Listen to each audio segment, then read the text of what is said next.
મહેશભાઈની દાહોદ કા રાજા યુટ્યુબ ચેનલમાં આવશે વિડીયો પૂરો જોજો તમે, અને જેટલું બી થાય તમારથી એટલું ડોનેટ કરી દો દોસ્તો. ભાભીને હસવું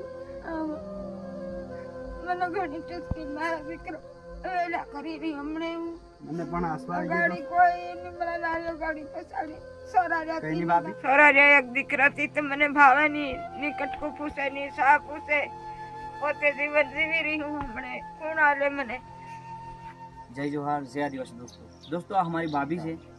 ભાભીનું ઘર તૂટી ગયું છે પૂરું, 2 ઘર થઈ ગયું છે, અને જે એક સોરો છે એનો ગુમ થઈ ગયો છે, અને સોરાના છોકરા છે એ બહાર કામ અર્થે છે, ગરીબ છે એટલે. તો ભાભીને અત્યારે બહુ તકલીફ પડે છે. તો ભાભીના મોઢે કહે શું તકલીફ છે? આ બધી તકલીફ આ ઘર ઓતરી ગયું, બીજાના ઘેર જઈને પૂરું રડતી હિંદુ કશું મળે નહીં, કોણ આજે મને પોતે જીવન જીવું હું, અને પોતે આજ રોટલો કરવો ફેર ખવારી દાળ ની કરી ખમ કોઈ મને ભાવે નહીં, માંદી થમ